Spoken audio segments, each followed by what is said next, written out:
안녕하세요. 역사 돋보기입니다. 도저히 해결될 기미가 안 보이는 러시아와 우크라이나의 관계. 두 나라의 불편한 사이는 아주 오래되었습니다. 대체 두 나라는 뭐가 문제인가요? 이 나토 가입 때문에? 그렇게 간단한 문제가 아닙니다. 우크라이나의 역사 10분 총정리 준비해왔습니다. 이 영상에 앞서 10분 만에 보는 러시아의 역사, 소련의 역사, 현대 러시아의 역사 총정리를 일전에 준비해 두었는데 모두 보고 오시면 좋을 것 같네요. 시간이 없으시다면 10분 만에 보는 러시아 역사 총정리 하나만 보시고 와주세요. 본격적인 역사에 앞서 이 우크라이나 땅에 대한 이해가 필요합니다.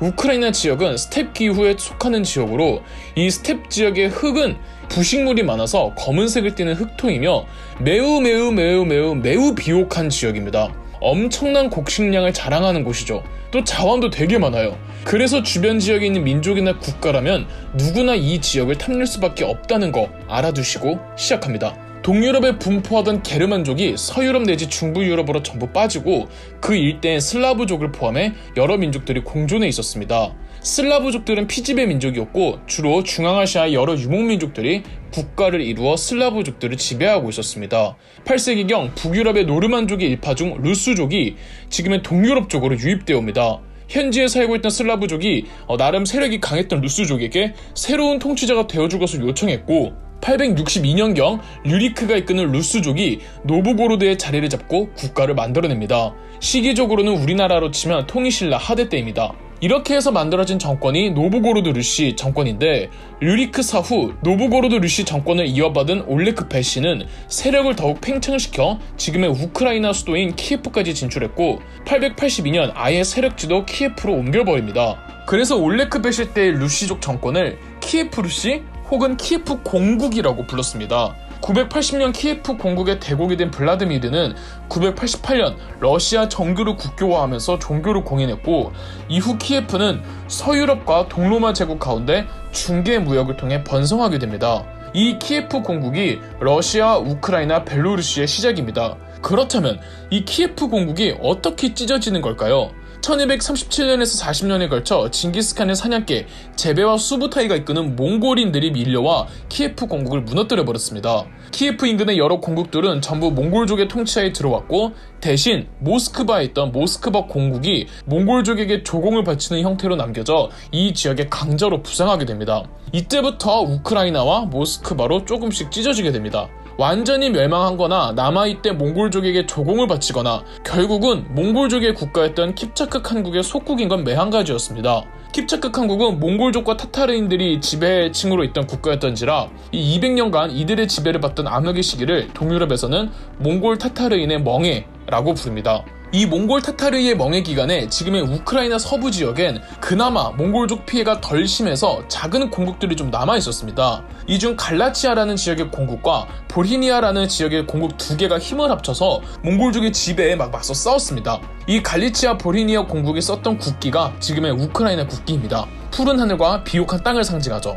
1253년 갈리치아 공국과 보히니아 공국은 다닐로 왕에 의해서 이 루테니아 공국으로 합칩니다. 루테니아 공국은 당시 교황에게도 인정받은 정식 국가였으며 우크라이나 땅에 들어선 우크라이나만의 독자적인 첫 나라라고 할 수 있죠. 이 루테니아 왕국은 동쪽으로는 몽골, 서쪽으로는 폴란드, 북쪽으로는 리투아니아의 압박에 맞서 싸우며 상당히 팽창합니다. 그러나 다닐로 왕 사후 루테니아 왕국은 여러 내분으로 약해졌고 1392년 우리나라로 치면 조선 건국대 때네요. 이 루테니아 왕국은 쪼개져서 과거 보히니아 지역은 리투아니아 대공국에 갈리치아는 폴란드에게 병합이 됩니다. 그리고 당시 몽골족의 킵차크 칸국은 점점 세력이 약해질 때라 이 리투아니아 대공국이 키예프 지역까지 즉 우크라이나 땅 거의 전부를 정복해내는 데 성공합니다. 키예프까지 진출한 리투아니아는 폴란드랑 정략 결혼도 맺으며 오순도순 잘 살면서 공국 내에 있는 이 루스족들에게 내가 옛날 너희 키예프 공국 영토까지 다 찾아줬다. 우린 너희의 해방자다. 이런 이미지로 갑니다. 물론 여기서 말하는 루스족은 모스크바 공국 루스족이 아니라 우크라이나 땅에 살던 루스족을 말합니다. 결정적인 문제는 무엇이냐? 루스족들은 정교회를 믿었고 리투아니아와 폴란드는 가톨릭이었다는 거죠. 15세기에 몽골족이 거의 사라지다시피 하고 한때 몽골족과 함께 동유럽을 지배하던 타타르인들은 크림반도로 내려와 거기서 리투아니아 대공국의 남쪽, 그러니까 우크라이나 남서쪽을 공격하다 보니까 그 지역에 행정력이 미치지 않는 공백이 땅이 되어버리는 겁니다. 이 지역에 리투아니아, 폴란드 영향을 받은 루스족들, 일명 자포로제 카자크들이 들어와 살기 시작합니다. 자포로제 카자크들을 딱 잘라 말하기는 어렵지만 이 모스크바 쪽 루스족들과는 구별이 되는 현 우크라이나인들의 직계 조상되는 루스족들이다 라고 보시면 됩니다. 이들은 대부분 농노들이었어요. 그래서 리투아니아 대공국의 지주들이나 이 폴란드를 통해 들어온 유대인 상인들에게 경제적으로 핍박을 엄청 당하고 정교회다 보니까 종교적 탄압도 많이 받았습니다.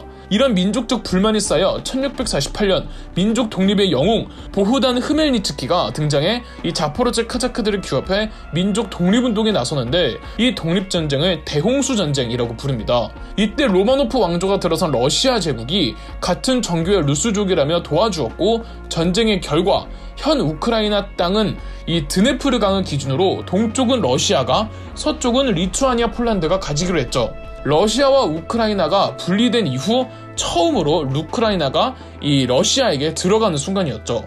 이 문제는 뭐냐? 우크라이나가 쪼개졌잖아요. 동쪽은 기존대로 같은 루스족 조상을 공유한다며 정교회를 믿었지만 서쪽은 리투아니아, 폴란드의 영향으로 가톨릭화 되어버린 겁니다. 그리고 여전히 폴란드를 통해 들어온 유대인들이 경제적으로 이들을 부려먹었죠. 거기다가 러시아 제국이 같은 루스족이라고 잘해줬냐? 절대 아닙니다. 노예 부르듯이 부렸고 표트르 대제는 시베리아 대륙 확장할 때 춥고 척박하고 힘든 곳이니까 자포로제 카자크들을 맨 먼저 내세우게 했습니다. 얼마 후 러시아 제국은 프로이센 오스트리아와 힘을 합쳐 리투아니아, 폴란드를 내쫓은 후 우크라이나 전 지역을 장악했으나 러시아식 문화를 강요했고 우크라이나의 서쪽 지역은 러시아와 단일민족이라는 민족의식조차 없었습니다. 이러니 우크라이나 서부는 거의 방치되다시피 했고 이곳은 경제적으로도 초토화되어 끔찍한 대기근에 시달려야만 했습니다. 그 와중에 유대인들은 이 사람들 핏바람먹고 있었고요. 우크라이나 서부 쪽은 이 중심지였던 리비우시를 중심으로 민족의식을 각성시킨 자들, 자포로제 카자크인들만의 나라를 독립시켜야겠다는 자들이 모입니다. 1861년 러시아 제국은 농노 해방령을 선언해 경제적인 상황이 나아진다고 생각했으나 이곳 우크라이나 땅이 워낙 비옥하다 보니까 러시아 제국은 이 지역 자포로제 카자크인들에게 유독 막대한 세금을 부과하며 불만은 더더욱 쌓여갑니다. 그래서 이 리비우가 지금도 반러시아 감정이 가장 심한 곳입니다. 그런데 1차 세계대전이 일어날 즈음에서 러시아 제국도 재고시를 못할 때가 있었단 말이죠. 결국 10월 혁명이 터졌고 레닌의 소비에트 사회주의 정부는 독일에게 영토를 할양해주겠다는 조건으로 전쟁에서 빠집니다. 이때 독일에게 넘겨준 영토 중에 우크라이나 땅이 포함되어 있었습니다. 독일은 우크라이나 땅에 괴뢰 정부를 세우지만 곧 우크라이나는 동서로 나뉘게 됩니다.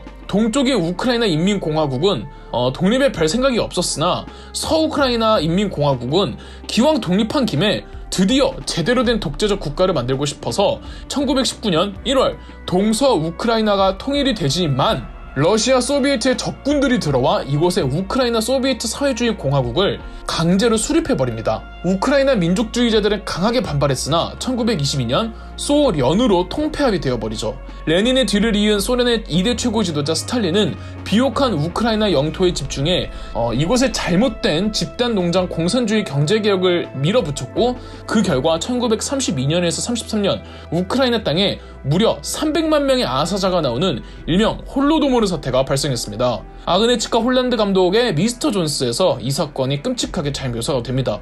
2차 세계대전 때는 우크라이나 땅이 독일에게 점령당하는데 서쪽 우크라이나 사람들은 유대인들에 대한 감정이 역사적으로 안 좋지 않습니까? 우크라이나인들은 나치의 유대인 학살 작업에 협력하며 끔찍한 보복을 자행했죠. 2차 세계대전 마렵 독일이 휘청일 때는 이 스테판 반데라가 다시 우크라이나 독립을 준비하지만 전후 소련이 힘으로 꿀꺽해버렸습니다. 소련은 우크라이나 땅에도 공업을 살려주겠다며 체르노빌의 원자력 발전소 만들었다가 1986년 터져버렸죠. 1991년 소련이 와해 직전까지 갔을 때 우크라이나 소비에트 의장이었던 크라우츠크가 소련의 옐친과 뜻을 함께해 소련을 해체시켜버렸고 마침내 우크라이나가 독립, 크라우츠크가 우크라이나의 초대 대통령이 되었습니다. 2004년에는 3대 대통령을 선출하는 대선이 있었는데 이런 우크라이나의 역사를 보면 당연히 우크라이나에는 친러파와 반러파로 나뉘어 있었겠죠. 이 중 친러파였던 야누코비치 후보가 부정선거로 반러파였던 유센코를 제친 겁니다.